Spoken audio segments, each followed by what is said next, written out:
मी गुरु ठाकूरला विचारू इच्छितो की माझ्या सकट सर्वांनाच मनपूर्वक आवडलेल्या तुझ्या अनेक रचनांमधली एक रचना म्हणजे खेळ मांडला. त्याच्या निर्मिती मागची कहाणी सांग. पुन्हा खर तर ट्रॅकवर लिहिणं आहे तोच नटरंगचं संवाद लेखन मी करत होतो आणि त्या प्रवासात कलाकाराची व्यथा तिथे असावी अशी एक रवी जाधव डिरेक्टरने सांगितलं होतं की इथे असं होणार की तो माणूस बराच प्रयत्न करतोय तमाशाचा पड उभा करण्यासाठी, पण एका अशा लेवलला येऊन त्याचे प्रयत्न हरतात की आता पुढे काहीही होणार नाही. ती निराशा आणि ते पॉझिटिव्ह एंड कडे जाणार असावं, कारण त्यानंतर त्यांना ती मुलगी मिळते. पांडवा सांगत येतो की मुलगी मिळाली तमाशासाठी. तर हा अख्खा प्रवास यायला हवा. आणि अजय अतुलने एक ट्रॅक दिला होता मला की, आणि तो नेहमीप्रमाणे यालाही माहिती होतं की डाराडी डी डा असं करून देतो सर्व तर, आणि याच्यावरती लिही.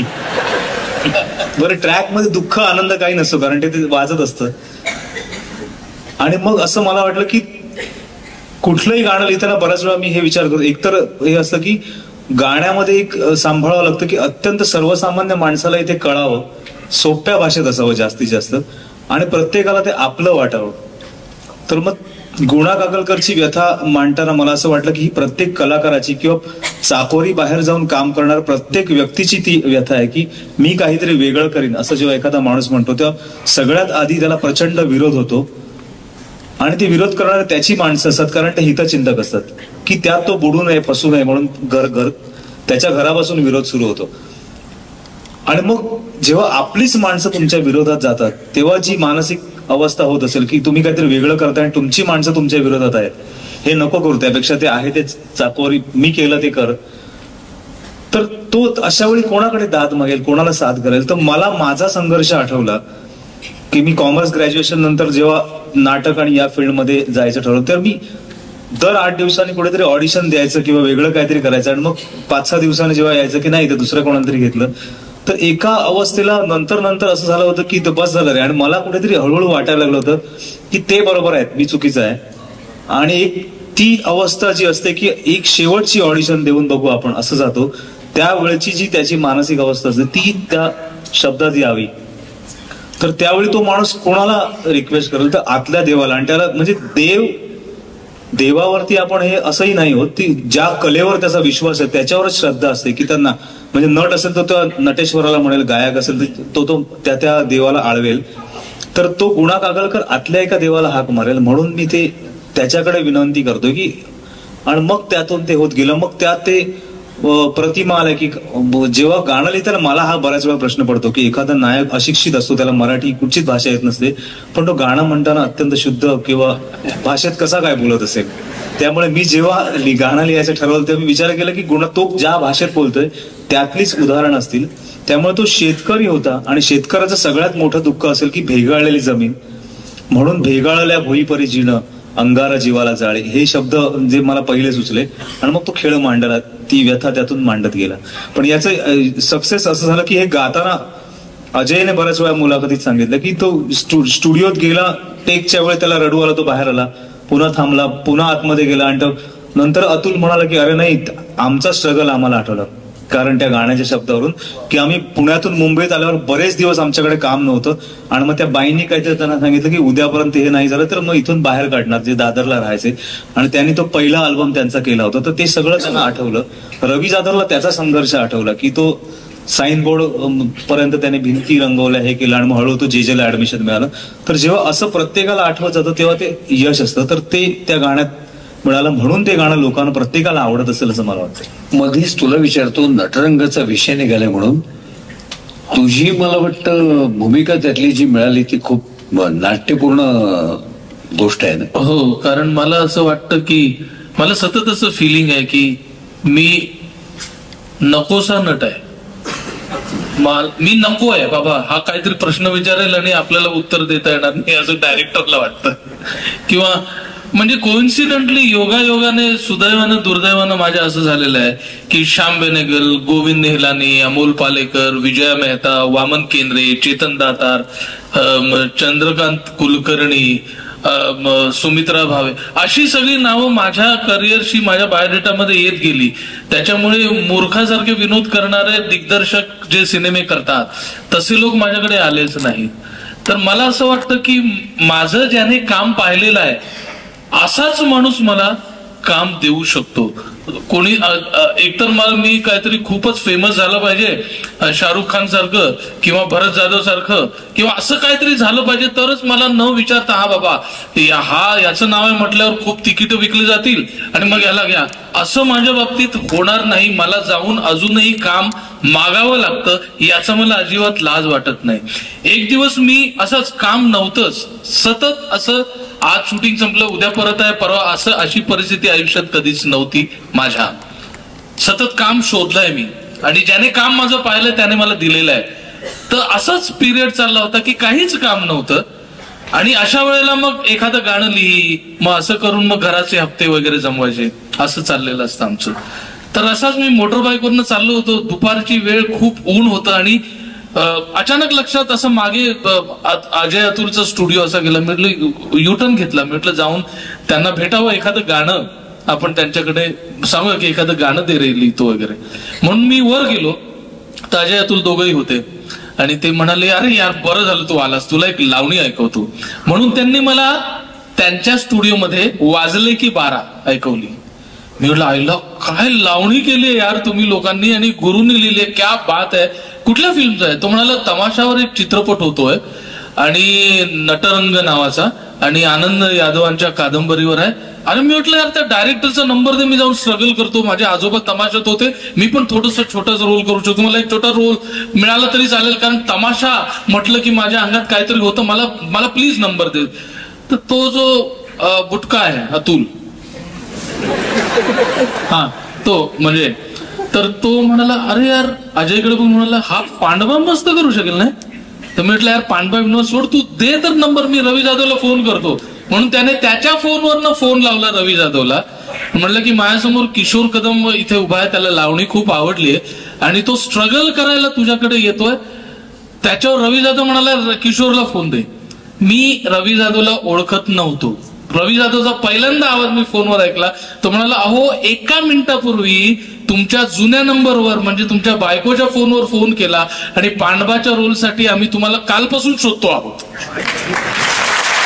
म्हणजे एकाच वेळेला तिकडे अजय अतुलला वाटणं की हा पांडवा करू शकतो आणि रवीच्या डोक्यात तेच तिथे सुरू असणं, असं म्हणजे योगायोग आहे. नाहीतर मला असं वाटतं की पांडवा ही भूमिका नाहीतर निळू फुले, सदाशिव अमरापूरकर अशा पठडीतल्या लोकांची आहे. त्यांनी काय विचार करून मला दिलं ते मला मगाशी गुरुने सांगितलं की नाही आम्ही ठरवलं होतं की तो अतुलच्या पिढीचा वाटला पाहिजे, म्हणून त्यांनी मला कास्ट केलं. आणि समोर अजय पहिल्या दिवशी शूटिंगला जेव्हा पोहोचलो तेव्हा अतुल असा उघडाच आला ना, बॉडी बिडी. म्हटलं खलास काय आपण काम करणार आता. खरंच माझ्यातल्या ऍक्टरला असं वाटलं की यार याने एवढी मेहनत केली, एवढं शरीर कमवलंय, काय काय काय करणार आपण आता. आणि मी प्रामाणिकपणे तो प्रसंग करण्याचा प्रयत्न केला. अतुल हा माझा खूप जुना मित्र आहे. गांधी विरुद्ध गांधी हे आमचं पहिलं एकत्र कमर्शियल नाटक आहे. तेव्हापासून आमचा ऍक्टर म्हणून अंडरस्टँडिंग आहे. म्हणून तो प्रत्येक प्रसंग खुलत गेला. आणि जसं गारवाबद्दल की ते प्रामाणिकपणे लिहिलं, हिट होईल की नाही खरंच आम्हाला स्वप्नात वाटलं नव्हतं. तसं पांडवा खरंच इतका आवडेल असं मला खरंच वाटलं नव्हतं. आणि जेव्हा आपण यश अपयश आणि काही न करता म्हणजे एखादी सुगरण जी असते ना, घाईघाईत करते, मुठभर टाकते आणि काहीतरी पदार्थ चविष्ट बनतो, तसा पांडवा चविष्ट बनलाय असं मला वाटतं. वाजले की 12चा विषय निघालाय. सर्व गणपती उत्सव, नवरात्र उत्सव, इतर सर्व सार्वजनिक वार्षिक सत्यनारायण या सगळीकडे 12 वाजवत आहेत. तर एवढं ते पकडले जाईल शब्द, ते सूर असं वाटलं होतं का लिहिताना. आणि त्याची काय गंमत आहे? गंमत त्यातली खरं तर एक खूप मोठी गंमत अशी आहे की जेव्हा ट्रॅक केला होता तेव्हा रफ शब्द म्हणून आता वाजले ना 12 असे शब्द दिले होते. आणि रवी जाधवला ते इतके शब्द आवडले का तिघांचं इतकं ठरलं की ते म्हणलं हे शब्द तू आणच गाण्यात. पण मग काय, कारण मी सिनेमा लिहिल्यामुळे मला माहित होतं की तो काळ इतका जुना की कोणाच्या हातावर घड्याळ नाहीये, सिनेमात कुठेच घड्याळ नाही. तर मी त्यांना म्हटलं उद्या जेव्हा समीक्षा येईल छापून तेव्हा मला मूर्खात काढतील किंवा, तर ते म्हणणं हे तुझं काम आहे, आम्ही तुला चाल दिली आणि हे शब्द दिले, ते गाण्यात कुठेतरी बसव. मग मी शोधायला लागलो की काय असेल जेव्हा वाजले ना 12 म्हणतील किंवा ते, कारण लावणी म्हणजे त्या काळात असं होतं की पुरुषांना आकर्षित करण्यासाठी असे काहीतरी शब्द असतील. मग त्यानंतर मी शोधत गेलो उलट आणि मग मला कळलं की जत्रा असते ज्यावेळेस, पण हे याचाही योगायोग झाला की मी कोकणातलं असल्यामुळे आमच्याकडे तमाशाचा काहीच संबंध नाही कोकणात. तर मग आमच्या इथे एक ओळखीचे ग्रह असतात, त्यांना विचारलं की साधारण लावणी कधी होते, तर ते म्हणलं जत्रेला होते. मग जत्रा कधी असते, मी वडिलांना विचारलं, ते म्हणलं की चैत्राच्या पौर्णिमेला आपल्याकडे जत्रा असते. तर त्यावर मला त्या पहिल्या हे सुचल्या, चैत पुणेवेची रात आज आलिया भरात, धड धड काळा जात माझ्या माईना, की ती चैत्राच्या जत्रेला ती आली असेल आणि मग ती त्याला सांगते कुठेतरी. मग वाजले की 12 का, तर मला असं एक होतं की जत्रेच्या वेळी एक्स्ट्रा गाड्या, म्हणजे मी आता गावी जातो तर 8ची गाडी संपल्यावर नंतर त्या गावात गाड्या जात नाहीत, पण फक्त त्या जत्रेच्या वेळी उशिरापर्यंत गाड्या असतात म्हणजे त्या. तर मग ते कुठेतरी जमवावं असं करत मी ते गाणं लिहित गेलो की मग 9ची बी गाडी गेली, 12ची गाडी निघाली आणि असं करत करत गेलो आणि ते वाजले की 12 त्यात बसलं. पण तेव्हा मलाही इतकं वाटलं नव्हतं की इतकं हिट होईल, की आनंदाच्या आणि दुःखाच्या अशा 2 घटना. म्हणजे एकदा भारतीय टीम साफ हरली होती तेव्हा लोकसत्ताला हेडिंग होतं, आता वाजले की 12. तर मला वाटतं की अरे माझ्या गाण्याचं इतकं वाईट.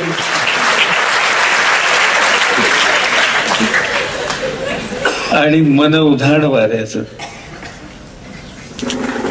वाऱ्याचं माझं पहिलं गाणं, म्हणजे मी लिहू शकतो काहीतरी काव्य, हीच जाणीव मला त्या गाण्याने करून दिली. कारण तेव्हा त्याच्या आधी मी संवाद लेखन करत होतो, नाटक लिहित होतो, मी गाणं कधीच लिहिलं नव्हतं. मग कसं योगाला? योगायोग म्हणजे एक मोठी गोष्ट आहे त्याला, की पूर्वी मला गाण्यावर शब्द सुचायचे. आम्ही लहानपणी जेव्हा गाण्याच्या भेंड्या खेळायचो तेव्हा मला अचानक भेंड्या खेळता खेळता मला जेव्हा असं सांगितलं की तुझ्यावर न आला, तर नचं गाणं मला पूर्ण आठवायचं नाही, त्याची चाल आठवायची फक्त. मग मी माझ्या मनाने काही शब्द त्यात घालायचो, पण योगायोगाने ते कोणालाच पकडता यायचं नाही, ते चपखल बसायचे. तर मला कधी कधी वाटत हे शब्द येतात कडून, कारण बाकी लोकांना यायचं नाही. तर एकदा मला माझ्या काकानी पकडलं होतं की ते, कारण कोकणात त्यातल्या त्यात ते थोडंसं निवेदन वगैरे एखाद्या गाण्याच्या कार्यक्रमाला करणं आणि त्यांना संगीत नाटकांची वगैरे आवड होती, त्यामुळे त्यांना गाणी पाठ होती. ते नियमित रेडिओवर गाणी ऐकायचे. तर ते थकले रे नंदलाला गाणं गायचं होतं. तर मी त्याचा एक अंतर असाच म्हटलं त्या चालीवरती, तुझ्या विना हे मन हे रमले वगैरे, असं मी त्याच ह्याच्यात गायलं. तर ते म्हणाले 1 मिनिट, ह्या गाण्यात हे नाहीये. तर तेव्हा गंमत लहानपणी अशी होती की तेव्हा ती गाण्याची पुस्तकं मिळायची सिनेमाच्या. तर मी त्यांना म्हटलं काका हे पुस्तकात आहे, तर रेडिओवर नसेल लागलं. तर काकांना ते पटलं, ते म्हणून असेल कदाचित. त्यानंतर 6 महिन्याने ती गोष्ट ठेवून ते दिवाळीत परत मुंबईला आले, तेव्हा मला म्हणाले की ते मी शोधलं पुस्तकात नाहीये म्हणून. त्यांना म्हटलं अहो काका ते मी भेंडी चढून आहे म्हणून थाप मारली ती. तर त्यावेळी काका म्हणाले की अरे तुझ्यात एक चांगला गीतकार लपलाय. तर मला ते फार काही झेपलं नाही ते काय म्हणाले ते, पण मला ती सवय होती. मग ही सवय मी कंटिन्यू केली, कोणी आपल्याला पकडत नाही. मग कॉलेजमध्ये कॅन्टीनमध्ये मी कधी कधी आपण भेंड्या खेळतो तेव्हाही ते करू लागलो. एकदा कॉलेजच्या काळामध्ये बाहेर एक एकांकिका स्पर्धा होता, ज्या कॉलेजला कसं एक बजेट असतं, पण बाहेर जेव्हा लालबाग परळ साईडला ज्या एकांकिका स्पर्धा व्हायच्या तेव्हा असं झालं की याच्यासाठी गाणं हवं होतं आम्हाला. तर एकांकिकेत सीन होता की तिथे गाणं हवंय आणि मग आम्ही गाणं शोधायला लागलो. तर मुळात बजेट इतकं कमी होतं की बॉक्स सेट आणायचेही पैसे नव्हते, म्हणजे ठोकळे की हा सोफा आहे, हे घर आहे, दरवाजा. मग ते आणायचं कुठून गाणं, म्हणून आम्ही खूप कवींची पुस्तकं शोधली. तर त्या सिच्युएशनला गाणं सापडत नव्हतं. मग माझा एक मित्र म्हणाला की तू ते चालीत लिहितोस ना, तसं काहीतरी जमव आता इथे म्हणून. तर त्या नाटकाचं सिच्युएशन असं होतं की मी आयुष्यात पहिलं लिहिलेलं गाणं की नाटकाचं सिच्युएशन होतं की तो मी त्यातल्या त्यात मग बरा दिसणारा म्हणून त्याचा नायक होतो त्या एकांकिकेचा. कारण आमच्याकडे 8च मुलं होती, त्यामुळे हा तू हिरो असं ठरवून टाकलं होतं. एक अर्धाण दिसणार होतो त्यात खलनायक वगैरे. तर तो आंधळा असतो नायक आणि त्याचं त्या मुलीवर प्रेम आहे, पण तो तिला सांगत नाही कारण त्याला सतत भीती वाटते की मी आंधळा आहे, माझ्यावर लग्न करून हिचं आयुष्य का खराब करा. पण एका क्षणी त्या मुलीला ते पटतं का, तर ती एका संध्याकाळी त्याच्या घरी येते आणि त्या घरी आल्याला तो एक कविता लिहित असतो आणि ती म्हणत असतो लिहिताना, त्या शब्दावरून तिला कळतं. तर त्याच्यासाठी आम्हाला ती कविता हवी होती, कारण ती कविता असेल तर त्या मुलीला कळणार.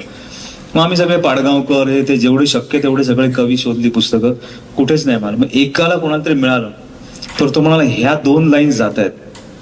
पण मग ते म्हणाले की पाडगावकर किती पैसे घेतात माहित आहे.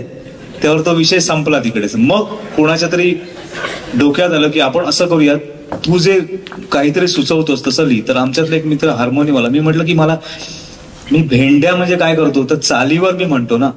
तर तो म्हणाला कुठची चाल पाहिजे बोल ना तू. आणि त्याने आताच अमृताची बरसून रात्र गेली ही चाल वाजवली. मग तो म्हणाला हा बस, हा आता लिहायला सुरुवात कर, मी तुला सिच्युएशन सांगतो. आणि तो डिरेक्टर म्हणाला की आता तो एकटाच बसलाय, संध्याकाळची वेळ आहे. मग त्याने ते वाजवलं. तर त्याच्यावर मला आश्चर्यकारकरित्या शब्द सुचले की हळुवार सांज वेळी मन का उदास आहे, येशील तू ही आशा वेड्या जीवास आहे. तो म्हणाला करेक्ट, एवढाच लाईन पाहिजे आपल्याला. सिच्युएशन कळलं, आता लगेच स्पॉट दरवाजाकडे जाईल. त्याच्यात सफरचा सीन त्याच्या डोळ्यासमोर होता. ती येते आणि राजेश खन्ना चित्र काढतं. आता स्पॉट जाईल आणि ती हिरोईन एंट्री घेते. आता पुढच्या 2 लाईनीत त्याला कळलं पाहिजे तिला की ह्याचं त्याच्यावर प्रेम आहे. तर मग परत मी त्याचा दुसरा त्याने वाजवलं हे. तर मी दुसऱ्याला चाहूल ही कुणाची हा गंध ओळखीचा, आलीस तू प्रिय की नुसताच भास आहे. लगेच ते टाळ्यांचा जल्लोष झालं गाणं. आणि माझ्या पहिल्या गाण्याची रॉयल्टी मला एक मिसळपाव आणि थम्सअप मिळालं होतं तेव्हा. पण एखाद्या गाण्याचं नशीब असतं. ते गाणं कम्प्लीट झालं लिहून आणि एक साधारण 4-5 दिवसावर ती स्पर्धा होती. आणि अचानक कळलं की ती स्पर्धा कॅन्सल झाली आहे, कारण त्यावेळेस काहीतरी मुंबई बंद आणि काहीतरी एक राजकीय मोठं नाट्य घडलं होतं. तर मी फार नर्वस झालो. पहिलंच गाणं आपण कोणी लिहिलं, आणि कारण मी घरी सांगितलं होतं आईला वगैरे की मी एक गाणं लिहिलंय, तर आता हे काय आणखी नवीन असं आईने केलं, कारण मी अनेक धंदे करायचो तेव्हा. तर आता एकावरच राहा कुठेतरी असं ती म्हणाली. ते मी म्हटलं नाही ऐक तरी बघ. तर ती कॅन्सलच झाली. तर मग फार उत्साह गेला. पण एखाद्या गाण्याचं जसं नशीब असतं, जवळजवळ 1-1.5 वर्षांनी मी आकाशवाणीत तेव्हा कॅज्युअल अनाउन्सर म्हणून जॉईन झालो होतो. आणि अमोल बावडेकर मित्र आहे माझा, तो आला आणि म्हणला की अरे मला ते सुगम संगीत कार्यक्रमात युवावाणीच्या बोलवलंय. ते म्हणाले एक गाणं तयार करून स्वतःचं तुम्हीच कंपोज, कारण त्यांनी ते विशारद वगैरे केलं होतं. तर माझा प्रॉब्लेम असा आहे की माझ्याकडे पैसे नाहीत रे कुठच्या गीतकाराला, कारण गाणं म्हटल्यावर ते. आणि तो म्हणला की मग त्याने एक आयडिया शोधून काढली की त्याच्या कोणीतरी की जे कवी इतिहास जमा झालेले असतात ना की ते आता रॉयल्टी मागणार नाहीत. तर अशी तो 5-6 पुस्तकं घेऊन आला होता माझ्याकडे.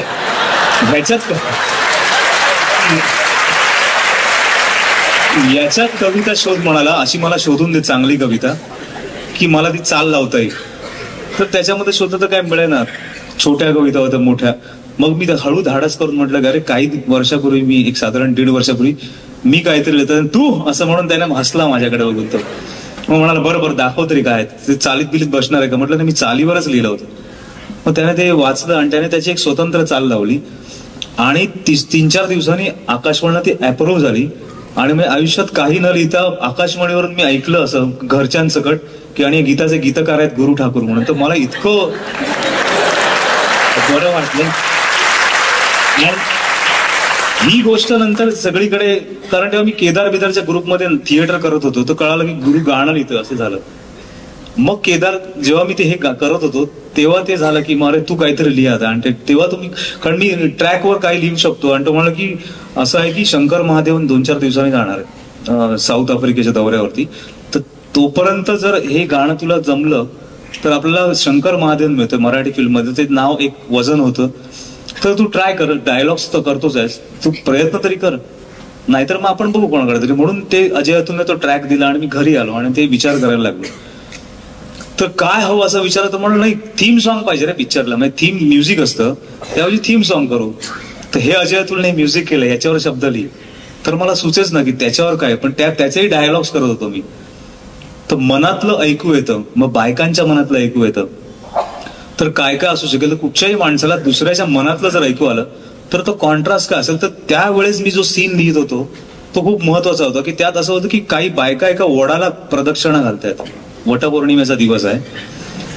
तर एक बाई अशी फेऱ्या मारता मारता एक वाक्य म्हणते की अजयशी लग्न होण्याऐवजी राजूशी झालं असतं तर एव्हा मी अमेरिकेत असते. तर हा केवढा कॉन्ट्रास्ट आहे. दुसरी एक बाई वयस्कर म्हणते की रोज मला मी जेवण करते, एक दिवस उपास आहे, हॉटेलमध्ये जेव्हा म्हटलं तर नाही, यांच्यासाठी दोरा बांधायचा. तर हा कॉन्ट्रास्ट लिहिता लिहिता मला वाटलं की मन एक विरोधाभास जपतं सतत. की माणूस इथे हसऱ्या चेहऱ्याने घरचा टेन्शनचा विचार करतोय, तर हा विरोधाभास त्या चालीत बसवावा म्हणून मी पहिलं ओळ लिहिली की का होते बेभान कसे गहीवरते. आणि मग गाण्याचं मला असं वाटतं की तुम्ही सेलोटेप बघितली असेल, ती सेलोटेप तुम्ही बराच वेळ तुम्ही त्याच्यावर नख घासा तुम्हाला मिळत नाही, एकदा ते टोक मिळालं की ती पटकन सुटते. तर तसं ते मग पुढचं 15 मिनिटात मला गाणं सुचवलं. किशोर कदम सौमित्र त्याला विचारतो की तुझ्यामध्ये एक अस्सल अभिनेता आहे, नट. या अभिनेत्याचा, या नटाचा तुझ्यातल्या कवीला कधी उपयोग होतो का, आणि तुझ्यातल्या कवीचा, कवी मनाचा नटाला कितपत उपयोग होतो? मला वाटतं की या दोन्ही गोष्टी माझ्यासाठी फॉर्च्युनेटली खूप पूरक आहेत. अर्थात कविता म्हणताना माझ्यातल्या अभिनेत्याचा मला उपयोग होतोच होतो, परंतु नाटकातही असं झालेलं आहे. कारण कुठल्या दोन्हीपैकी एक चूज करायचं सांगितलं तर I wouldn't be able to do it, कारण दोन्हीही माझी तेवढीच प्रखर अंग आहेत असं मला वाटतं. गांधी विरुद्ध गांधी नाटकामध्ये गांधीजी आणि हरिलाल यांचा एक इंटरव्हलच्या आधीचा मोठा प्रसंग कॉन्फ्लिक्टचा चालू असताना 43व्या शोला मी वाक्य तर बोलतोय परंतु डोक्यात एक कवितेची ओळ सुचली होती. वाक्य चुकलो नव्हतं, पण विंगेत येऊन मग ती ओळ लिहिली आणि नंतर ती कविता झालेली होती. कधी नाटकाची एंट्री घेण्यासाठी स्टेज विंगेत उभे असताना सुचलेली कविता आहे, कधी नाटकाचा सेट लावताना सुचलेली कविता आहे. म्हणजे कविता हे असं थिएटरमध्ये सुद्धा शिरलेलं आहे आणि कविता वाचताना अभिनेत्याचा उपयोग होतोच होतो. या दोन्ही गोष्टी माझ्यासाठी खूप फॉर्च्युनेटली उपयोगी आहेत असं मला वाटतं. आणि तो त्याचा प्रॉब्लेम असा होतो की आम्ही दोघं एकत्र हे गारवाचे आता ट्रॅकवर तुम्ही ऐकलं कविता आणि गाणं असे कार्यक्रम करतो. आता मला इतकी दिवस माहिती नव्हतं, हे आज मला पहिल्यांदा कळलं की असं माझ्या कार्यक्रमात काय तो मध्येच ब्लँक होतो एकदम कविता वाचता वाचता, मला कळत नाही का. तर मग त्याचा अर्थ त्याला तेव्हा कधी भलतीच कविता सुचत असते, कारण त्याच्यामुळे मला नेहमी असं हे पुस्तक बरोबर ठेवावं लागतं की तू गारवातल्या कविता नेहमी विसरतोस. हा मला म्हणतो तू शब्द विसरतोस, तसा होतो की ट्रॅकवर गाता गाता हा मध्येच विसरतो. त्याच्यामुळे मी म्हटलं की नाही तू असं कर, समोर हे पुस्तक ठेव तू गारवाची, कारण तो ट्रॅकवर म्हणत असतो. ट्रॅक चुकला हा कधी कधी काय करतो की माझा क्यू येणार का गारवाचा, मला गारवा म्हणायचंय गा, तोपर्यंत चालू असतं ऊन जरा जास्त आहे दरवर्षी वाटतं. अरे म्हटलं ऊन कमी कर, नाही तर माझं गाणं क्यू जाईल. तर आता मला ते कळलं की असं का होतं ते. ठीक आहे ना, आता होतं असं काय नाही, त्याचं पूर्वनियोजित काहीही नसतं.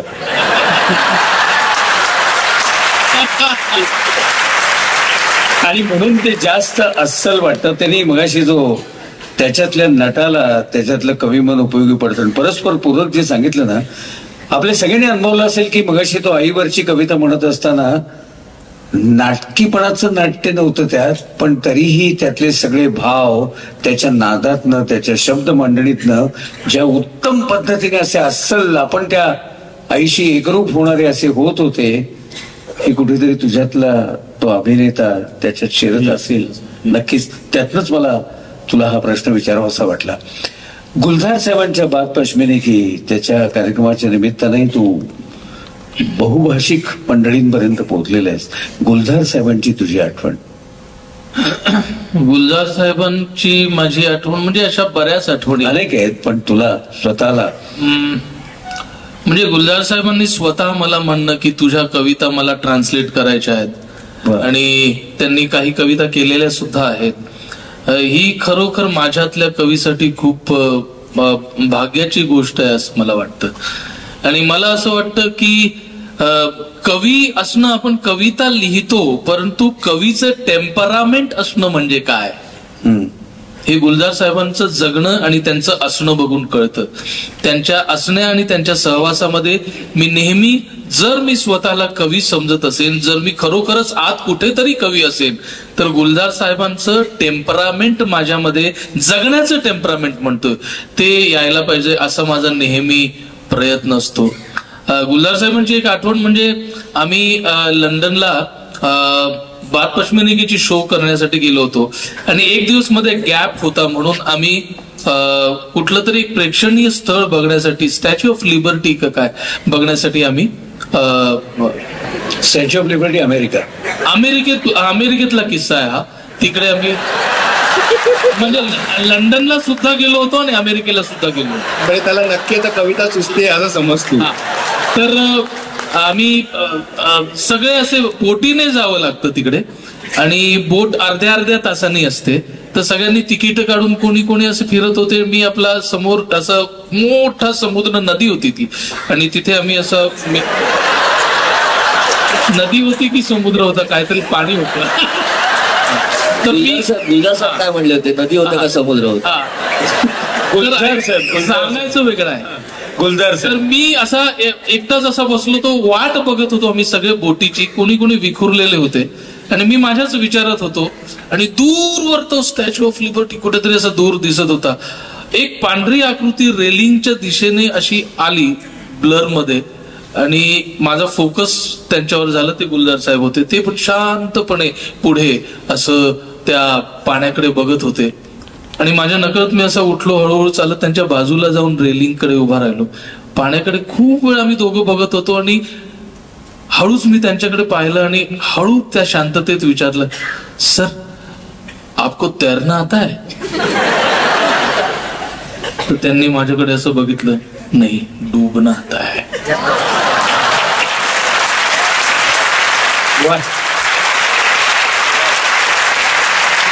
हे आणि त्याच्यानंतर आम्ही काहीच बोललो नाही. अशा खूप आठवणी आहेत गुलजार साहेबांच्या. आता तुझ्या बोलण्यातनं एवढी मंडळी हसतायत आणि आनंद घेत आहेत. तुला मिळालेल्या आतापर्यंतच्या सगळ्या भूमिका आहेत ना, त्या केल्यास उत्तमच, प्रश्नच नाही. पण त्या प्रतिमेचा एक साचा झालाय असं नाही वाटत तुला? कधी विनोदी भूमिका नाही कोणी दिली? मुळात मला असं म्हणायचं आहे की अनेक दुय्यम दर्जाच्या नटांना सतत फोकसमध्ये आपण बघतो, आणि एवढा अस्सल अभिनेता तुलनेने तू कमी दिसतोस. तर मार्केटिंग करायला लागतं, ते जमत नाही का काय नेमका प्रकार असेल? जरा थेट तू मोकळेपणाने बोलणार आहेस म्हणून जरा थेट विचारलं. नाही, मला खरंच मार्केटिंग जमत नाही असं मला वाटतं. आणि मला असंही वाटतं की मीही त्याच्यात कुठेतरी कमी पडलो असतो. सतत महेश कुंचवार, सतत विजय तेंडुलकर, दुबे अशी नावं माझ्या अवतीभोवती होती. पालेकर आणि रघु कर्वे, आंबेडकर आणि त्रिनाट्यधारा. त्याच्यामुळे साध्या सहज भूमिका माझ्यापर्यंत नाही आल्या अनफॉर्च्युनेटली. पण त्याच्यामध्ये एक नाटक असं होतं, आपले श्याम मनोहरांचं येळकोट नावाचं नाटक होतं. ते ब्लॅक ह्युमर होतं आणि ती विनोदी एक भूमिका होती असं म्हणायला हरकत नाही. ती लोकांना खूप आवडली होती. परंतु मला असं म्हणजे ज्या पद्धतीचे विनोद आज ज्या आपण सिनेमात पाहतो, नाटकात पाहतो, त्या पद्धतीचं मला करायला जमेल की नाही मला माहिती नाही. परंतु I will definitely try, and I will try it honestly. करण्याचा प्रयत्न करीन. करावंसं वाटतं, पण तसं कोणी अजून मला विचारलेलं नाही. आणखीन एक गोष्ट म्हणजे भाषा मांडणं, शब्द मांडणं. तू उर्दू फार उत्तम पद्धतीने मांडतोस, तर त्याच्याकरता रीतसर प्रयत्न केलेस? मी बेसिकली दुबेंकडे जेव्हा पहिल्यांदा गेलो तेव्हा मला हिंदी बोलताच येत नव्हतं. दुबेंनी हिंदीत आमचा रियाज करून घेतला. कुठली पुस्तकं वाचावीत, कुठल्या कविता वाचाव्यात, कशा पाठ म्हणाव्यात. आणि दुबेंचं असं होतं की नाटक सुरू व्हायच्या आधी, प्रेक्षक सेटल होईपर्यंत आधी काही ऍक्टर्सनी येऊन कविता म्हणायच्या. आणि त्याच्यामध्ये अनेक हिंदी कविता, अनेक हिंदी उतारे वगैरे पाठ झाले होते. त्याच्यातून हिंदी, मग हळूहळू थोडंसं उर्दू. मला असं वाटतं कोणीतरी फक्त एक वाट दाखवतं, त्याच्यावर चालावं आपल्यालाच लागतं. आणि ते चालत चालत मी स्वतः भाषेवर करण्याचा प्रयत्न केला. भाषेचा प्रश्न निघालाय म्हणून मी उर्दू भाषा याच्यावर गुलजार साहेबांनी एक फार मस्त कविता लिहिलेली, ती म्हणतो मी. जरूर. म्हणजे उर्दू भाषा ही अशी आहे की आपल्याला कळत जरी नसली तरी काहीतरी महत्वाचं चाललंय असा भास होतो सगळं. काय इतकी गोड भाषा आहे, जशी बंगाली गोड भाषा आहे. त्या उर्दू बद्दल गुलजार साहेबांनी उर्दू जुबान नावाची कविता आहे. ती अशी आहे की ये कैसा लुत्फ है उर्दू जुबां का, ये कैसा लुत्फ है उर्दू जुबां का, मजा घुलता है लफ्जों का जुबां पर कि जैसे पान में महंगा कमाम घुलता है. क्या बात है. मजा घुलता है लफ्जों का जुबां पर कि जैसे पान में महंगा कमाम घुलता है, नशा आता है उर्दू बोलने में, गिलोरी की तरह है मुंह लगी सब इस्तिलाहें लुत्फ देती है. म्हणजे पान खाल्ल्यानंतर सगळा रस असतो ना, तो मुंह लगी एडजेक्टिव्ह सगळे मजा देतात. बोल मुंह लगी सब इस्तिलाहें लुत्फ देती है. हलक छूती है उर्दू, क असतो ना, क हलक हलक छूती है उर्दू तो लगता है हलक से जैसे मैं का घूंट उतरता है. क्या बात है. हलक छूती है उर्दू तो लगता है जैसे हलक से मैं का घूंट उतरता है. बड़ी एरिस्टोक्रेसी है ज़बां में, फकीरी में नवाबी का मजा देती है.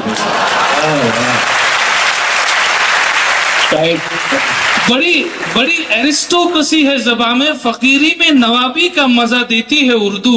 अगरचे मानी कम होते हैं, म्हणजे अर्थ तसा कमीच असतो. अगरचे मानी कम होते हैं और लफ्ज की अफरात होती है, मतलब बढ़त होती है. खुदा न खास्ता हमारे दरवाजे पर कदम रंजा फरमाइए, म्हणजे आइए. अगरचे मानी कम होते हैं और लफ्ज की अफरात होती है, मगर बुलंद आवाज पढ़िए तो बहुत मोतबर लगती है बातें. अगर कुछ दूर से अगर कानों में पड़ जाती है उर्दू तो लगता है दिन जाड़ों के हैं, खिड़की खुली है और धूप अंदर आ रही है. कभी सफर में यूं ही कोई अजनबी शेर पढ़ दे मीरो गालिब का, तो वो चाहे कितना अजनबी हो लगता अपने वतन का है, लगता अपने वतन का है.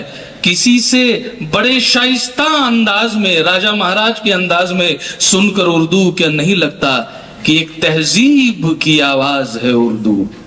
नशा आता है उर्दू बोलने में, नशा आता है उर्दू. संदीपला विचारू इच्छितो की इथे गोडगुपीतची निर्माती पण बसलेली आहे ना, मला वाटतं मधुराणी. तर हे चित्रपटासाठी केलेलं मला वाटतं पहिलं गीतलेखन ना, का त्यापूर्वी केलं होतं? चित्रपटासाठी गीतलेखन करत असताना नेमका कसा विचार केला होता? यांनी जसं डडडन डडडन डडडन जोवरनं सांगितलं, डडडनवरनं मला एक किस्सा आठवला.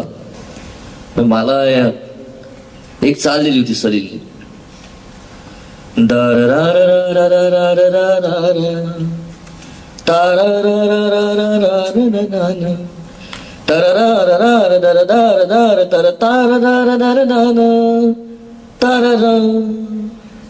असे ते शब्द होते. तर त्याच्यामध्ये सलीलने ना, हा. आणि ऐक ना, बराच चांगला गातो तो. ऐक याच्यावर त्यांनी जे शेवटचं जे आहे ना क्रॉस लाईन, त्याचे डमी शब्द त्यांनी मला असे दिले होते. चाल अशी होती, तरदार दार तरदार दार तरदार दार दार दार. याच्यावरती ना साधारण असं वजन आहे, लेंग्यात हात लेंग्यात हात लेंग्यात हात हे घुसले.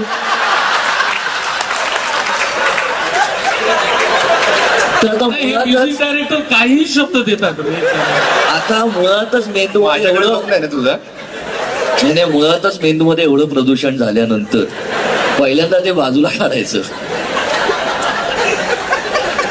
त्याच्यावरचे शब्द असे, बंध रेशमी तुझ्या सवे जे जुळले.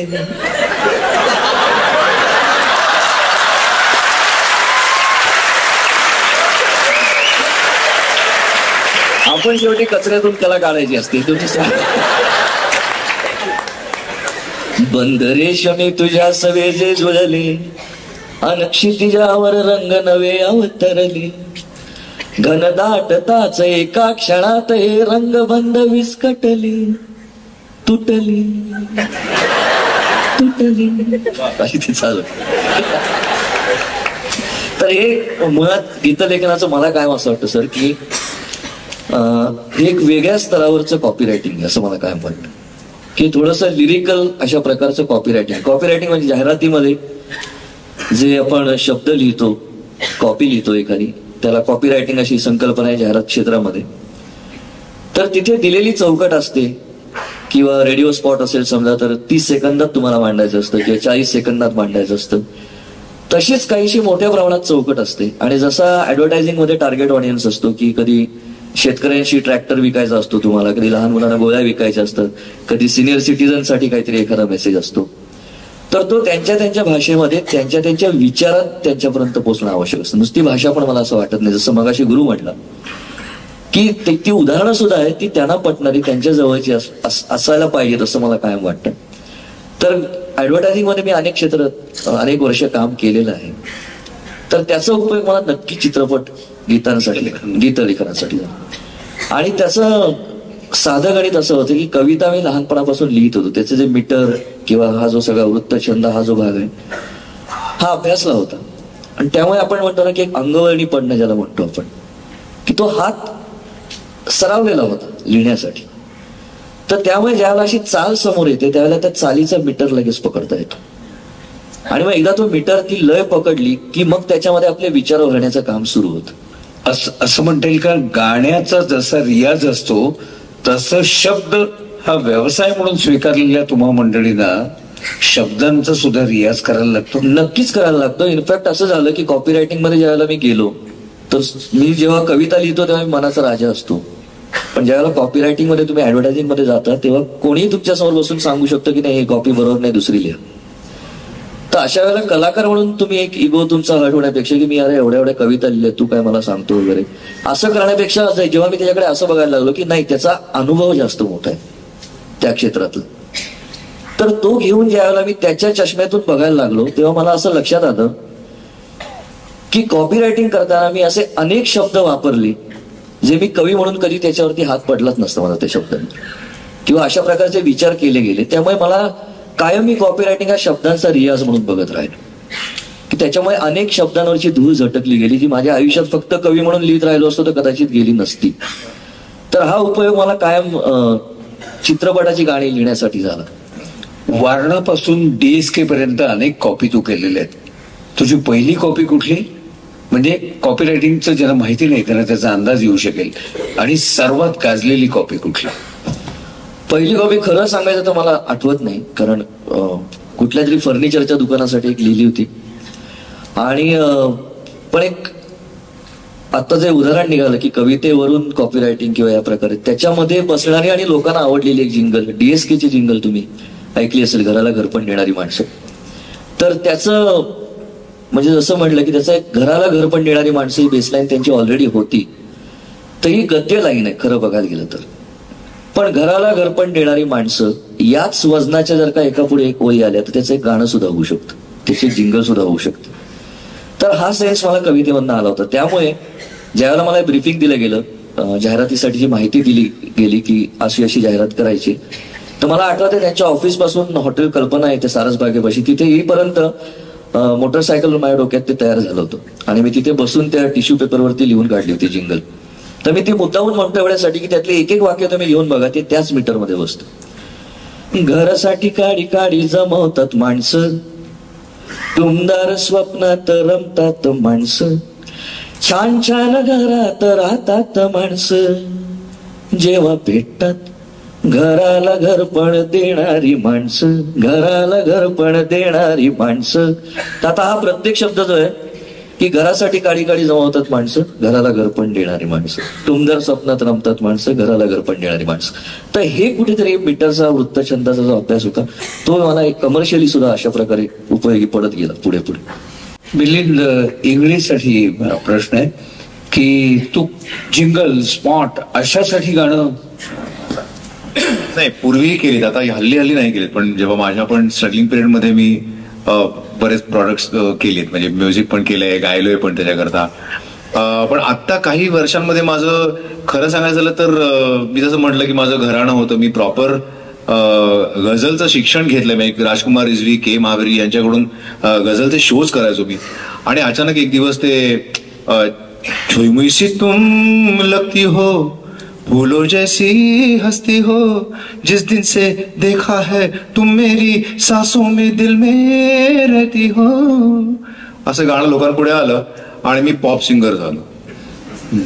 आणि मग त्यानंतर हे गाणं खूप गाजलं, म्हणजे सगळीकडे जसं मगाशी म्हणजे उल्लेख झाला, खूप त्याच्या सीडीज विकल्या गेल्या. आणि 3 महिन्यानंतर गारवा हा अल्बम आला आणि पुन्हा लोकांनी मला म्हणायला सुरुवात केली की हा मराठीतला पहिला पॉप अल्बम आहे, जो खरं म्हणजे पॉप नाही. तुम्ही जर गारवातली गाणी ऐकली तर ती ज्या तऱ्हेने लिहिली गेली, ज्या तऱ्हेने चालली, त्याला पूर्ण म्हणजे आपल्या भारतीय संगीताचा त्याला पाय आहे. मे बी मी थोडंसं मॉडर्न त्याच्यामध्ये म्युझिक वापरलं असेल म्हणून लोक म्हणतात. आणि त्याच्यामुळे मग माझं हे जिंगल आणि हे सगळं मागे पडलं. आणि हे पॉप सिंगिंग, त्याचे शोज, त्याच्या चाली, आमचं एकत्र बसणं, वेगवेगळी गाणी करणं, असा हा प्रवास माझा वेगळ्या दिशेने सुरू झाला. 36 मिनिटाचं 21 अंतऱ्याचं गाणं आता म्हणलं ते काय नेमकं? ऍक्च्युली काय झालं, माझं गारवा आणि खूप विविध लोक मला भेटायला येतात नेहमी गारवा ऐकून की तुम्ही आमच्याकरता अजून काहीतरी करा, ही चाल आहे. असंच एक दिवस नागपूरहून बाहेकर नावाचे गृहस्थ माझ्याकडे आले आणि त्यांनी एक पुस्तक माझ्या समोर ठेवलं. पुस्तकाचं नाव होतं सखे साजणी. आणि ही एक दीर्घ कविता मी पुस्तक उघडलं आणि वाचायला सुरुवात केली. प्रत्येक पानावर 14 ओळी, अशी 50 पानं, आणि प्रत्येक अख्ख्या कवितेचा विषय मुलगी. म्हणजे 14 ओळी, 14 ओळी फक्त नाक त्याचं वर्णन, 14 ओळी फक्त कान, म्हणजे खळी, तीळ, पापणी, तिचे डोळे, तिचं चालणं, तिची कंबर, तिचे केस, असं प्रत्येक ते पान होतं. आणि ते म्हणले की ज्ञानेश वाकडूकरांनी ही कविता लिहिली. हे पुस्तक नांदेड युनिव्हर्सिटीला MA ला पुस्तक आहे, सिलेबसला पुस्तक आहे, आणि तुम्ही काहीतरी याचं करा. आता मला कळेना की एवढं 50 पानांचं गाणं कसं करायचं, किंवा 14 ओळींचं एक गाणं 8 गाणी करण्यात काय मजा आहे. आणि वाचता वाचता मला असं वाटलं की नाही, आपण ह्याचं एक सलग गाणं केलं तर. आणि म्हणून त्यातली 21 पानं निवडली मी, आणि ते 21 पानांमधनं 21 पानांची सलग एक गाणं केलं की त्याला कुठेही मध्ये फक्त म्हणजे म्युझिक आहे मध्ये. प्रत्येक 14 ओळी संपल्या की एक इंटरलूड, आणि मग त्यात व्हेरिएशन्स कंटाळा येऊ नये म्हणून अरेबियन असेल, स्पॅनिश असेल, लॅटिन असेल, लावणी आहे, प्रत्येक फॉर्म म्युझिकचा वापरायचा प्रयत्न केला. त्याचा वेळेच्या मर्यादेमध्ये सगळ्यांना एक एक प्रश्न आणि नंतर एका ओळीत उत्तर देण्याचा एक एक प्रश्न विचारून थांबणार आहे. थांब पण एक सहज मला आता लक्षात, आपण मगाशी आत इंटरव्ह्यू मध्ये गप्पा मारत होतो आणि मला गप्पांच्या मध्ये असं कळलं की सुधीर गाडगीळ, म्हणजे मी आठवणीतली गाणीपासून मी त्याला, तुम्हाला वाटत असेल की आहो सुधीरजी वगैरे असं मी त्याला काही म्हणत नाही, कारण आपण आठवणीतल्या गाणीपासून त्याला मी ओळखतो आणि आम्ही खूप एकत्र आठवणीतल्या गाण्यांमध्ये खूप जवळ पण आलो. त्यानंतर आपली खूप गॅप पडली मला वाटतं.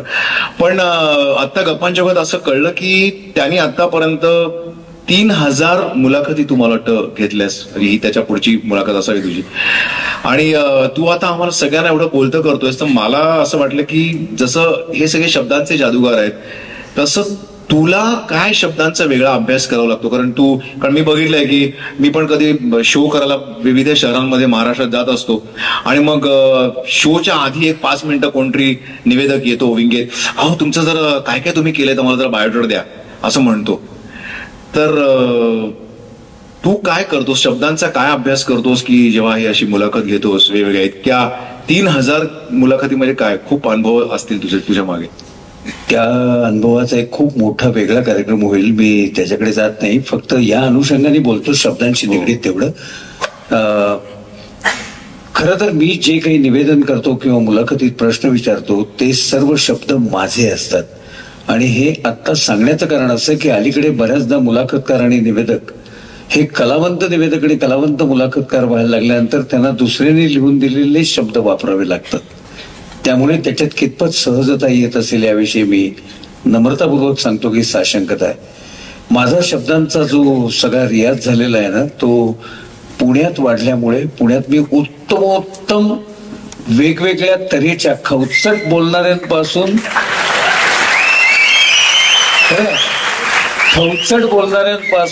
ते अगदी सलगपणे एखाद्या मुद्द्याचं चोख विश्लेषण करत पण कंटाळवाणं न होता, प्राध्यापकी न होऊ देता बोलणारे असे ऐकत गेले. मला फार बरं वाटलं त्याचं, मनापासून कबूल केलंस पुण्याविषयी.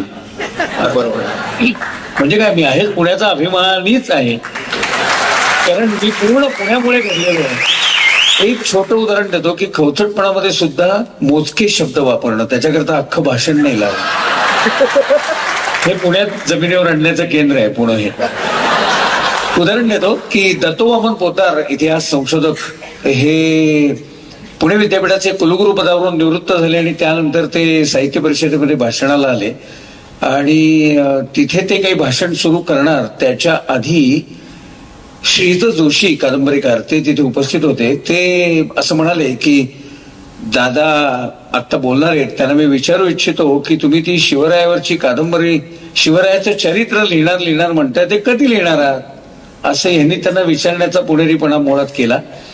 त्याच्यावर शांतपणाने दत्तवामन पोद्दार असं म्हणाले की पुणे विद्यापीठातनं निवृत्त झालो, संध्याकाळ रिकामी असते, काहीतरी चांगलं ऐकायला मिळेल म्हणून इथे आलो, पण आज काही चांगलं ऐकायला मिळालं नाही.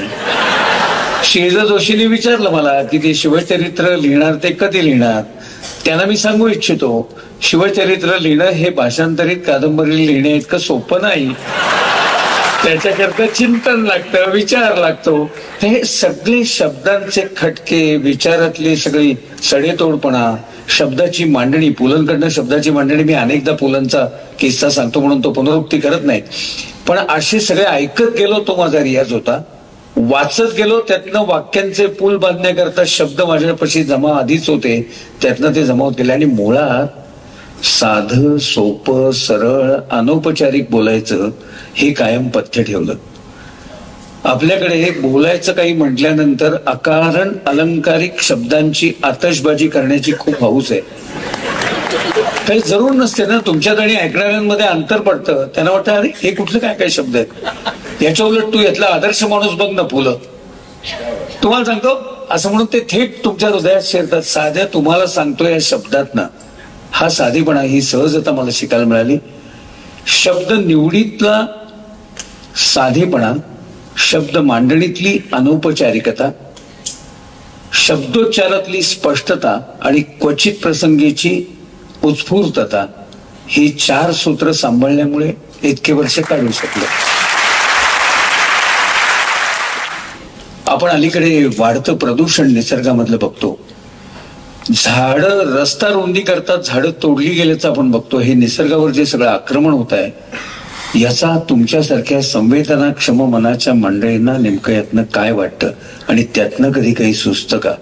म्हणजे तुमच्या उद्वेगाचा भाग म्हणून कधी काही सुचतं का आणि मुळात त्याबद्दल काय वाटतं? नाही, मला खरंच मनापासून वाटतं की माझ्या लहानपणी जो निसर्ग अनुभवायला मिळाला, की मी म्हटलं की वेगवेगळ्या शहरांमध्ये मी वाढलो आणि तो नाही आता बघायला मिळते. म्हणजे खरंच कुठेही मी पार्ल्यात राहतो, तिथे इतकी झाडी आहे, म्हणजे होती 20 वर्षापूर्वी, आज ती एवढी कमी होत आहे. सगळी जुन्या बिल्डिंग्स पाडल्या जातात, तिकडे नवीन झाडं, कितीही शासनाने काही केलं की तुम्ही 1 झाड पाडलं की अजून 10 झाडं लावा, काही नियम करून हे होत नाही. त्याला आपल्या स्वतःची मनातनं आज जाणीव असावी लागते की मी आज हे झाड तोडणार आहे का तोडावं, आणि तोडलं तर मला पुन्हा 10 झाड तिथे उभी करायची. पण खूप वाईट वाटतं की नेचर पासून आपण किती लांब चाललोय. आणि म्हणून मग आपल्याला शहरातनं जाऊन कुठेतरी सुट्टी काढून वर्षातनं एकदा मग आपल्याला कुठेतरी कोकणात जावं लागतं, कुठेतरी अशा ठिकाणी जावं लागतं की जे आपल्याला मिळू शकत नाही. आपली क्रिएटिव्हिटी आपल्याला चाचपून बघण्याकरता कुठेतरी बाहेर जाऊन अशा नेचरमध्ये जावं लागतं की जे आपल्याला आपल्या शहरात मिळायला पाहिजे, ते नाही मिळत. त्याचं खूप दुःख होतं. मला असं वाटतं की प्रदूषणाची पण आपल्याला खूप सवय झालेली आहे आणि आपण आपल्याच नकळत विसरून गेलेलो आहोत की कधी आपण निसर्गात राहत होतो. सिमेंटच्या जंगलामध्ये प्रदूषण, रहदारीमुळे आणि अनेक कारणांमुळे होणारे जे प्रदूषण आहे त्याचे आपण इतके सवयीचे झाले होते. आमचे नायगावकर गमतीने म्हणतात, परवा मी डॉक्टरकडे गेलो होतो तेव्हा ते म्हणाले, अहो तुम्हाला ताप आलाय काय, तुम्ही निसर्गात वगैरे गेला होतात की काय? आता एक काम करा, शहराच्या गटारा बाहेर जरा 4-5 फेऱ्या मारून या, म्हणजे तुम्हाला बरं वाटेल. इतकी आपल्याला प्रदूषणाची आपणच आपल्याला अंगवळणी पाडून घेतलेलं आहे. निदान आता जी उरलेली झाडं आहेत ती तरी आपण जपू शकतो का आपल्या लहान मुलांप्रमाणे? हा आपला खरा प्रश्न आहे असं मला वाटतं. नायगावकरांवरनं आठवलं, त्यांनी एका कार्यक्रमात बोलता बोलता ते म्हणाले होते की ते वाईचे, त्यामुळे त्यांना कायम हनीमून स्पेशल गाडीमधनच जायला लागतं महाबळेश्वर त्या रस्त्यावर असल्यामुळे. ते म्हणले मी एकदा बघितलं, एक जोडपं बसलं आतमध्ये आणि त्यांनी कंडक्टरला बोलवून सांगितलं की अहो ते निसर्ग सौंदर्य का काय ते आलं की आम्हाला उठवा बरं का. मला वाटतं याला पर्याय नाहीये. मी बरेच जण म्हणतात की मी लहान असताना इकडे एवढी झाडं होती, कारण मी मुंबईत लहानाचा मोठा झालो आणि गेल्या काही वर्षात झपाट्याने बघतोय की काही ग्राउंड्स नाहीशी होत आहेत अचानक. बऱ्यापैकी झाडांचा एखादा किंवा रस्त्याच्या बाजूला खूप छान झाडं होती, आता तिथेच काही रस्ता रुंदीकरणात ते गेले. पण याचा एक छोटासा किस्सा काही दिवसापूर्वीचा मी सांगतो. आम्ही एका शॉर्ट फिल्मसाठी लोकेशन शोधायला पारशी कॉलनीत गेलो होतो दादरच्या. तर अत्यंत प्राचीन वाडामध्ये पारशांची घरं ती खूप छान, त्यांचं जुनं ते. तर त्या माणसाकडे गेलो आतमध्ये, तो वाडा आम्हाला आवडला, ते घर सगळं. तर खिडकीत तो पारशी म्हातारा बसला होता आणि आम्ही सगळं सांगतो हे आहे ते आहे. तर आम्हाला आमच्या डिरेक्टरला बाहेर झाड हवं होतं, कारण त्या झाडाखालून काही सीन चित्रित करत. तो वाडा अत्यंत चांगला होता, पण दुर्दैवाची गोष्ट म्हणजे तिथे बाहेर झाडं नव्हती. तर त्या म्हाताऱ्याला आम्ही हे सांगितलं की हा वाडा आम्हाला उत्तम वाटतोय पण झाड नाही. तर त्यावर तो म्हणाला, आमचा डिरेक्टर म्हणाला की आपण ते क्रोमा करून नंतर ऍडजस्ट करू. तर तेव्हा तो म्हातारा म्हणाला की सांगायला लागला की मी गेली कित्येक वर्ष आम्ही इथे आहोत, आमच्या 3 पिढ्या इथे गेल्या, मी लहानपणापासून बघतोय हे. काही वर्षापूर्वी म्हणाला इथे अत्यंत सुंदर असं हिरवगार सौंदर्य होतं, पण एक एक बंगला जायला लागला, ती झाडं कापली गेली आणि आमच्या दारासमोरचं वडाचं झाड हे या कॉलनीतलं शेवटचं कापलं गेलेलं झाड आहे. आणि मला असं वाटतं की आणि तो इतका इमोशनल झाला, कारण त्या माणसाने त्याचं लहानपण सांगितलं, त्या झाडाखालचं तरुणपणीच्या काही आठवणी सांगितल्या, मग तिथे लोक बसायचे, मुलं खेळायची, हे सगळं सांगितलं. तर मी त्याला इतकंच म्हणालो की बिल्डर लॉबी जिम्मेदार आहे ना इसके लिए, त्यांच्या विरुद्ध काहीतरी केलं पाहिजे. तर तो म्हणाला नाही बेटा समय जिम्मेदार आहे, असं तो म्हणाला. तर त्या सगळ्या त्याच्या बोलण्यावरून मला एक कविता सुचली आणि मला वाटतं मी हिंदीत ती कविता लिहिली होती, कारण ते सगळं बोलणं आमचं हिंदीत होतं. तर ते मी वाचून दाखवतो.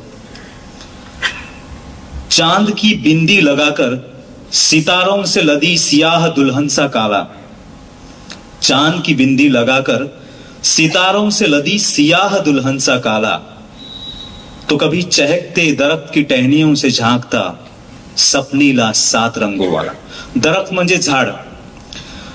तो कभी चहकते दरख्त की टहनियों से झांकता सपनीला 7 रंगों वाला, रुईदार बादलों में लिपटे परिंदों के कसीदों वाला, तो कभी बिजली की बुढ़िया के साथ गरजता नानी की कहानियों वाला. अनगिनत रूप देखे हैं जिसके इस खिड़की के जरिए, अनगिनत रूप देखे हैं जिसके इस खिड़की के जरिए वो आसमां, न जाने आसमान से ऊंची इस इमारतों की भीड़ में कहां खो गया. अनगिनत रूप देखे हैं जिसके इस खिड़की के जरिए वो आसमान, न जाने आसमान से ऊंची इन इमारतों की भीड़ में कहां खो गया. खिड़की वही है, खिड़की वही है, मैं भी वही हूं, बस वो दरख्त ना चाहते हुए भी कट गया, बस वो दरख्त ना चाहते हुए भी कट गया, और वक्त है कि चाहकर भी कटता नहीं. कहते हैं सब उसी का किया कराया है, कहते हैं सब उसी का किया कराया है. तुझं मला असं वाटतं ना की आजकाल माणसं मेली तरी आपल्याला वाईट वाटत नाही, झाडं मेली तर कोण दुःख करणार असं झालंय. आणि मला एक घटना आठवते की आमच्या वाड्यामध्ये अनेक झाडं होती, त्याच्यामध्ये माझं एक लाडकं झाड होतं ज्याच्यावरती मी चढून बसायचो, खेळायचो. ते झाड ज्या दिवशी पाडलं त्या दिवशी मला आठवतंय मी दिवसभर रडत होतो. तर हे रडणं किंवा हे जे असोसिएशन आहे हे मला असं वाटतं की पुढे जाऊन ते माणसांशी सुद्धा कुठेतरी निगडीत होतं. म्हणजे ते झाड मला माझ्या आजोबांसारखं वाटायचं.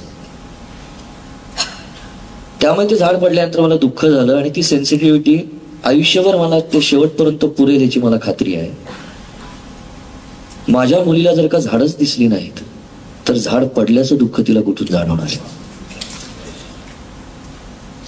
आणि मला असं वाटतं की हे असोसिएशन जे आहे की ते झाडापासून सुरू झालं असेल, पण मला भीती अशी वाटते की ते माणसापर्यंत येऊन हळूहळू ठेपेल का काय. आणि निसर्ग हरवल्याची खरी भीती ही मला कायम वाटते की ज्या वेळेला तुम्ही निसर्गापासून दूर राहता आणि एका चौकटीमध्ये जगत राहता तेव्हा सगळ्यात पहिल्यांदा काय हरवत असेल तर तुम्ही स्वतःच हरवून जाता, असं माझं प्रामाणिक मत आहे. जेव्हा तुम्ही त्या चौकटीमध्ये जगत असता त्यावेळेला तर स्वतःपाशी जाण्यासाठी निसर्गाकडे जाण्याशिवाय पर्याय नाही असं मला वाटतं. तुला स्वतःला आवडलेला निसर्ग कवी कोण? शंकर वैद्यांची मला अनेक निसर्ग कवी आणि कविता माहित आहेत, परंतु शंकर वैद्यांची एक कविता मी नेहमी कोट करतो, पुन्हा पावसाचीच आहे. छत्री नावाची कविता आहे. कविता अशी आहे की या अशा मुसळधार पावसात, छान आहे, या अशा मुसळधार पावसात तुमच्यासारख्या अनोळखी तरुणीला विश्वासानं माझ्या छत्रीत यावंसं वाटलं, याचं बरं वाटतं. या अशा मुसळधार पावसात तुमच्यासारख्या अनोळखी तरुणीला विश्वासानं माझ्या छत्रीत यावंसं वाटलं, याचं बरं वाटतं. या अशा पावसात कुणीतरी सोबत हवंच, या अशा पावसात कुणीतरी सोबत हवंच. छत्री तशी छोटीच आहे पण घेईल सामावून दोघांनाही समजुतीने चाललो तर. छत्री तशी छोटीच आहे पण घेईल सामावून दोघांनाही समजुतीने चाललो तर. पुढे पाणी बरंच साचलेलं आहे, रस्ता चाचपत पावलं टाकायला हवीत. पुढे पाणी बरंच साचलेलं आहे, रस्ता चाचपत पावलं टाकायला हवीत. तुम्ही माझ्या हाताचा आपलं खांद्याचा आधार घ्या, तुम्ही माझ्या हाताचा आपलं खांद्याचा आधार घ्या, म्हणजे तुम्ही नीट चालत राहाल न पडता आणि तुम्हाला हवं तितकं तुम्ही मला दूरही ठेवू शकाल. तुम्ही हवं तितकं मला दूरही ठेवू शकाल. मी तुमच्याकडे न पाहता चालतो आहे खरा, पण मला कुठून तरी केवड्याचा वास येतो आहे. मी तुमच्याकडे न पाहता सरळ चाललो आहे खरा, पण मला कुठून तरी केवड्याचा वास येतो आहे. तुमचं नाव केतकीच आहे असं मी धरून चालतो, तुमचं नाव केतकीच आहे असं मी धरून चालतो. तुमच्या बोटातली अंगठी कळते आहे माझ्या खांद्याला, लक्ष कसं सारखं तिथंच घोटाळतंय, लक्ष कसं सारखं तिथंच घोटाळतंय.